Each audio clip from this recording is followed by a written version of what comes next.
ইদানিং একটা ফিতনা দেখা দিচ্ছে, সাহাবাই কেরামের দুশ্চর্চা, সাহাবাই কেরাম নিয়ে সমালোচনা, যেটা খুবই নিন্দনীয়। আমরা নবীর কেমন উম্মত যে আমাদের জিহ্বা থেকে আল্লাহর নবীর সাহাবারা নিরাপদ না। 1400 বছর পরে দরবারে নববীর যারা সদস্য, নবীজির মজলিসে যারা বসেছে, প্রিয় নবীজির সোহবত যারা পেয়েছে, তাদের নিয়ে আমরা সমালোচনা করি। আমরা কতটুকু যোগ্য যে তাদের সমালোচনা করব? এই জিনিসগুলো হইতে হইতে দেখছি ইদানিং কয়েকজন আলেম একসাথে বসে তারা সাহাবীদের দোষ প্রমাণ করছে। কেমনে জানেন?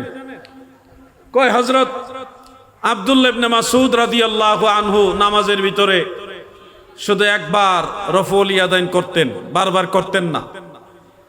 আবার ওইদিকে আবু হুমাইদ সাঈদী রাদিয়াল্লাহু আনহু সহ 10 জন সাহাবী তারা বারবার রফউল ইয়াদাইন করেছে।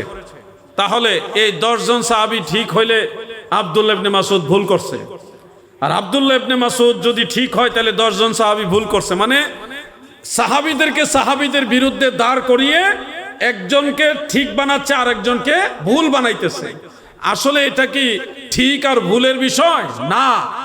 যেই সাহাবী যখন নবীজিকে যেভাবে দেখেছেন ওইভাবে নামাজ পড়েছেন, কোন সাহাবী ভুল করেছেন এটা বলা যাবে না। এক সাহাবী নবীজিকে দেখেছেন বারবার রফউল ইয়াদাইন করেছেন, এই জন্য উনি বারবার রফউল ইয়াদাইন করেছেন। আরেক সাহাবী পরবর্তীতে দেখেছেন নবীজি বারবার রফউল ইয়াদাইন করে নাই, এই জন্য উনি বারবার করে নাই, শুধু তাকবীরে তাহরিমার সময় একবার করছে। তাহলে আগের সাহাবীও ঠিক, পরের সাহাবীও ঠিক। বেশকমটা শুধু আমরা কোনটা গ্রহণ করব? আমরা গ্রহণ করি সেটাই যেটা সর্বশেষ নবীজি করে গেছেন। সর্বশেষ দয়াল নবীজি একবার শুধু তাকবীরে তাহরিমার সময় রফউল ইয়াদাইন করেছেন, এইভাবে একবার হাত উঠাইছেন, বারবার উঠান না। এটা ছিল নবীজির শেষ আমল, সর্বশেষ আমল। এটাকে বলা হয় সুন্নাহ। এই জন্য আমরা সুন্নতের উপর আমল করি। ওই বারবার হাত উঠানোটাকে আমরা নবীজির সাহাবীদের দোষ বলতেছি না, কারণ তারা এক সময় দেখেছে নবীজি বারবার হাত তুলেছেন, কিন্তু নবীজি সর্বশেষ একবার এটা ফাইনাল করে গেছেন। এখন কোন সাহাবীকে ভুল বলার সুযোগ। এখন এই সমস্ত বিষয়গুলো সামনে নিয়ে এনে এক শ্রেণীর আলেম সমাজ, এদেরকে আলেম বলতে আমাদের লজ্জা লাগে, এরা সাহাবীদেরকে, একজন সাহাবীকে ঠিক বানায় আর একজন সাহাবীকে ভুল বানায়। জুমার নামাজের 2টা খুতবা, এই 2 খুতবা নবীজির জামানা থেকে চলমান। প্রথম যে খুতবাটা, এটা আরবিতে হতে হবে, এটা সুন্নতে মুতাওয়ারিসা, এটা চলমান সুন্নাহ। রাসূল পাকের জামানা থেকে আজ পর্যন্ত সারা পৃথিবীর সমস্ত খতিব সাহেবরা এই খুতবাটা আরবিতে দিয়ে আসতেছে। সাহাবাই কারাম পৃথিবীর যেই প্রান্তে ইসলাম প্রচারে গিয়েছে সব জায়গায় আরবিতে খুতবা দিয়েছে। কি কোন ভাষায়? আরবি ভাষায়। সাহাবাই কারামের পরবর্তীতে তাবিঈগণ ওনারাও আরবিতে খুতবা দিয়েছেন। সারা পৃথিবীতে যেখানে ইসলাম প্রচার করেছে সেখানেই জুমার নামাজের খুতবা দিয়েছে আরবিতে। এইভাবে 4 মাযহাবের ইমামগণ আস্তে আস্তে তরিকতের সমস্ত আউলিয়াই কারাম যেখানে জুমা পড়িয়েছেন সেখানে জুমার খুতবা দিয়েছেন আরবিতে। এই জন্যে উলামায়ে কারাম, বিশেষ করে ইমাম নববী রহমাতুল্লাহ আলাইহি, তিনি বলেছেন, হানাফি মাযহাবের ইমামরাও বলেছেন, অন্যান্য মাযহাবের ইমামরাও বলেছেন, ইবনে রজব হাম্বলি রহমাতুল্লাহ আলাইহি এবং হাম্বলি মাযহাবের বেশ কয়েকজন ইমাম ওনারা বলেছেন আরবিতে খুতবা দেওয়া, আরবি ভাষায় খুতবা দেওয়া এটা খুতবার জন্য শর্ত। শর্ত মানে এটা ছাড়া ওই জিনিস আদায় হবে না। এমনকি দেওবন্দের বড় একজন আলেম আছে আব্দুল হাই লখনভী, তিনি পরিষ্কার লিখেছেন যে আরবি ভাষায় খুতবা দেওয়াটা হলো সুন্নতে মুতাওয়ারিসা, এটা একেবারে চলমান সুন্নাহ, যেটা কেউ যদি অমান্য করে তাহলে তার এটা কবিরা গুনাহ হবে, মাকরুহে তাহরিমা হবে, কবিরা গুনাহ হবে। যদি আরবি ভাষার খুতবা কেউ অমান্য করে তার কবিরা গুনাহ হবে। কি গুনাহ হবে? কবিরা গুনাহ হবে। কিন্তু যুবক ভাইরা খেয়াল করেন, আপনারা চট্টগ্রামেও দেখবেন, আপনাদের এই চট্টগ্রামে আগ্রাবাদের ওই পাশে আশেপাশে হালি শহরের দিকে 2-1টা মসজিদের মধ্যে শোনা যাচ্ছে তারা বাংলায় খুতবা চালু করতে চায়। আমাদের বাংলাদেশের ঢাকায়, রাজধানীতে এবং নরসিংদীতে, কিছু কিছু রাজশাহীতে, রংপুরের কিছু কিছু জায়গায় বাংলায় খুতবা চালু হয়েছে। এখন এই যে বাংলা খুতবা চালু হয়েছে, এটা কিন্তু সুন্নতের খেলাফ, সুন্নতে মুতাওয়ারিসার খেলাফ, যেটা কবিরা গুনাহ, যেটাকে ফিকহি ভাষায় বলা হয় বিদআতে সাইয়্যিআ, মানে অরিজিনালি নাজায়েজ পর্যায়ের বিদআত। নাজায়েজ পর্যায়ের বিদআত হলো বাংলা ভাষায় খুতবা দেওয়া। খুব মনোযোগ দিয়ে কথাগুলো শুনবেন। আরবি ভাষায় খুতবা দেওয়া হলো, এটা খুতবার শর্ত। এটা আমরা নিজেরা বানাইনি, নবীজির জামানা থেকে এইভাবেই চলে আসতেছে। যারা এটা পরিবর্তন করে যার যার মাতৃভাষার দোহাই দিয়ে আপনারা বাংলা ভাষায় খুতবা চালিয়ে দিয়েছেন, আপনারা নবীজির জামানা থেকে এই 1400 বছর যাবৎ চলমান একটা সুন্নতকে, এটাকে আপনারা বিকৃত করেছেন, পরিবর্তন করেছেন। তার মানে নবীর সুন্নতকে, সাহাবীদের সুন্নতকে যারা পরিবর্তন করে ফেলে, এটাকেই বলা হয় বিদআত। এটাকে কি বলা হয়? বিদআত। তাহলে যারা খুতবার ভাষা চেঞ্জ করে দিয়েছে তারা হলো অরিজিনাল বিদআতি, অরিজিনাল বিদআতি। মনে রাখবেন এই কথাগুলো। যুবক ভাইরা আমার, হয়তো আপনারা ভাববেন যে আমাদের মাতৃভাষায় বললে তো আমরা বুঝতে সুবিধা হয়, আমরা সহজে বুঝতে পারি, আরবিতে বললে তো আমরা বুঝি না। আচ্ছা, আপনারা যদি এই যুক্তি দিয়ে বলেন নামাজে এত সূরা কেরাত পড়া হয়, কি পড়ে এগুলো তো আমরা বুঝি না, বাংলা ভাষায় পড়লে তো আমরা বুঝতে পারি, এই যুক্তি দিয়ে নামাজ বাংলা করা সম্ভব? যুবক ভাইরা কথা বলেন, সম্ভব? আরেকটু যদি সহজ করেন যে আজান, এই আরবিতে আজান শুনতে শুনতে বুঝি না, অনেক শব্দের অর্থ তো অনেকে বুঝে না, আমরা বাংলাতে আজান দিই, একামত দিই, কি বলেন, ভালো হবে না? বাংলা আজান দিলে আজান হবে? বাংলা আজান হয় না, বাংলা একামত হয় না, বাংলা সূরা ফাতিহা পড়লে নামাজ হয় না, বাংলা কেরাত পড়লে নামাজ হয় না। নামাজের তাশাহুদ, দুরূদ শরীফ, দোয়া, সূরা, সালাম, এগুলো যদি বাংলায় বলেন নামাজ হবে না। ঠিক তেমনি ভাবে খুতবা যদি আরবিতে না দিয়ে বাংলায় দেন, খুতবা হবে না। খুতবা না হলে জুমার নামাজ হবে না। ঠিক কিনা বলে?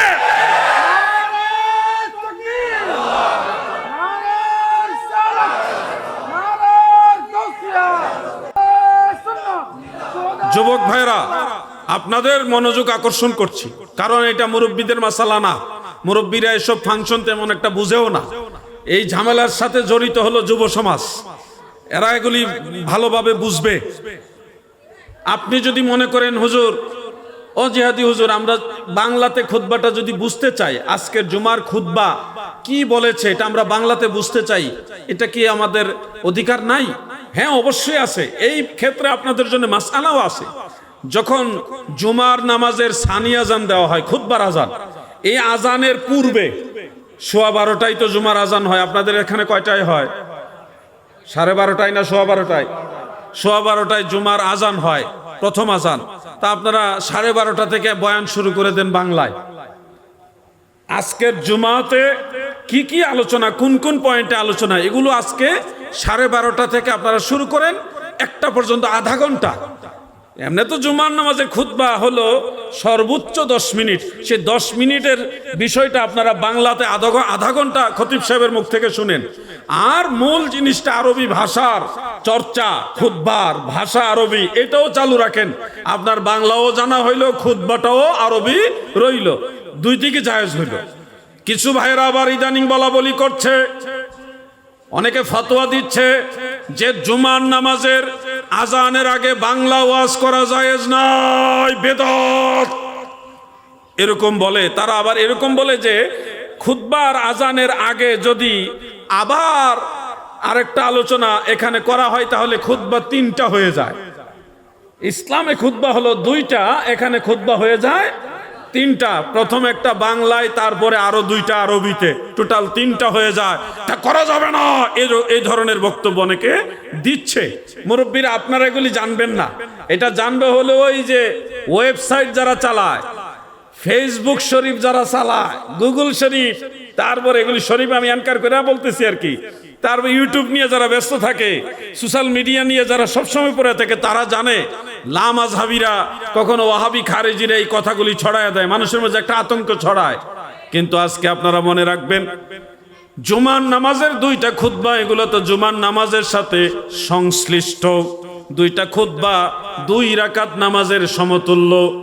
জোহরের নামাজের ফরজ কয় রাকাত? 4 রাকাত না, কিন্তু জুমার নামাজ ফরজ কয় রাকাত? 2 রাকাত। আর বাকি 2 রাকাত গেল কই? জোহরের তো 4 রাকাত, 4 রাকাতের জায়গায় 2 রাকাত জুমা পাইলেন, আর 2 রাকাত গেল কোথায়? ওই 2 রাকাতের রিপ্রেজেন্টেটিভ হলো 2 খুতবা। আপনি যদি 2 খুতবা না পান তাহলে আপনাকে 4 রাকাত নামাজ আদায় করতে হবে শেষে। যদি আপনি খুতবা না পান, মসজিদে যেতে যেতে গিয়ে দেখছেন জুমার নামাজ শুরু হয়ে গেছে, খুতবা পান নাই, এখন আপনি করবেন কি? তখন আপনি জুমা পড়বেন জামাতের সাথে, পড়ার পরে মোনাজাত হয়ে যাবে, এরপরে আপনি ওই পরবর্তীতে বাদাল জুমার পরে আরো 4 রাকাত নামাজ আপনাকে আদায় করতে হবে।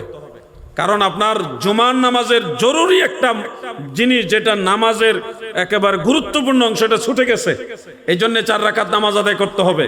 হানাফি ফুকাহায়ে কেরামদের কেউ কেউ 2 রাকাত নামাজের কথাও বলেছে। আমার মনে হয় সতর্কতামূলক 4 রাকাত পড়াই ভালো।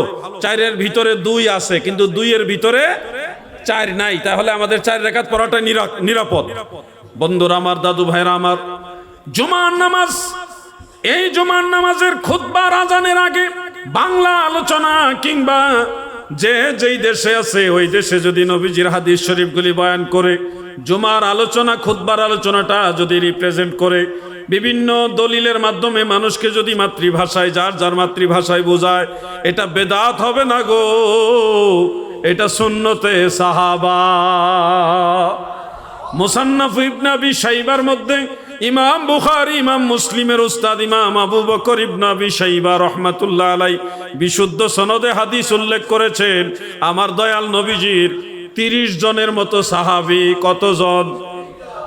যুবকরা, তরুণরা, ঘুমাই রয়েছে নাকি তোমরা? কতজন? 30 জনের মতো সাহাবী। বিশেষ করে হযরতে আবু হুরায়রা রাদিয়াল্লাহু আনহু, হযরত আব্দুল্লাহ ইবনে মাসউদ রাদিয়াল্লাহু আনহু, তিনারা কি করতেন? খুতবার আজান হওয়ার আগে মসজিদে নববী শরীফে অবস্থান করে অন্যান্য সাহাবীদেরকে নিয়ে নবীজির হাদিস শরীফগুলি বয়ান করতেন। যখন খুতবার আজান শুরু হয়ে যেত তখন সবাই যার যার জায়গায় বসে যেতেন। ওনাকে বসার জায়গা দেন। নারায়ে তাকবীর, নারায়ে রিসালাত। হাজী আব্দুর রশিদ চৌধুরী সাহেবের আগমন, সভাপতি সাহেবের আগমন। হ্যাঁ, আমি ওই যে খুঁজতেছি আসার পরেই তো আমি ওনাকে ওনার আসন গ্রহণ করার জন্য বিনয়ের সাথে অনুরোধ করছি। আসুন আমরা আরো 1-2 বার দুরূদ শরীফ পড়ি। আল্লাহুম্মা সাল্লি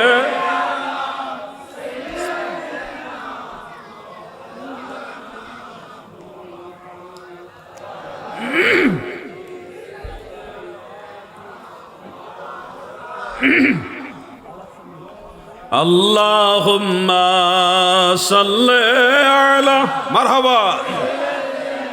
মাশাআল্লাহ, গরম লাগে বেশি, এখানে কয়েকটা ফ্যান দিলে মানুষের আরাম হইতো।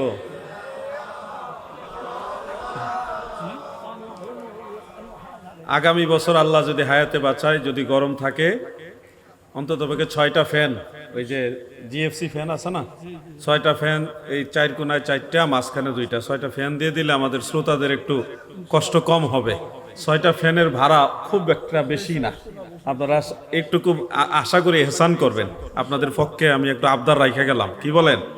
ঠিক আছে না? না কি বলছিলাম বলেন? মাসালা কি বলছিলাম? খুতবার আগের আলোচনা ভুলে গেছেন নাকি? এসব আলোচনাগুলি হলো যুগের চাহিদামূলক আলোচনা, এই সময়ের আলোচনা, যখন যেই সমস্যা ওই সমস্যা অনুযায়ী আলোচনা। আমি মুসা নবীর কাহিনী বলতে পারবো, সমস্যা নাই, বরং ভালোভাবেই বলতে পারবো, কিন্তু ওটা তো এখন প্রয়োজন না।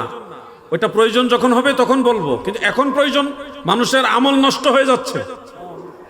এই যে দেখেন, আমাদেরকে বলা হচ্ছে আমরা বিদাতি, মিলাদ পড়ি, এই জন্য আমরা বিদাতি। আর তারা যে খুতবার ভাষা আরবি চেঞ্জ করে বাংলা ভাষাই খুতবা বানাই ফেলছে, অরিজিনাল বিদাত করতেছে।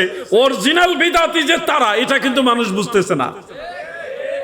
এই জন্য আপনাদের বুঝতে হবে, জুমার নামাজের আজান যেটা, খুতবার আজানের আগে মাতৃভাষায় কিংবা আরবি ভাষায় হোক, যে যেই দেশে আছে ওই দেশে আলাদা যদি খুতবা দেওয়া হয়, মানে বয়ান করা হয়, আলোচনা করা হয়, এটা মূলত জুমার নামাজের খুতবা হিসেবে গণ্য হবে না, এটা ওয়াজ নসিহত হিসেবে গণ্য হবে এবং সেটা বিদআত হবে না এই কারণেই যেহেতু এটা সাহাবাই কারাম করেছেন। কতজন সাহাবী বলেন তো? কতজন? 30 জন সাহাবী। তাহলে এটা বিদআত নয়, এটা সুন্নতে সাহাবা, সুন্নতে সাহাবা।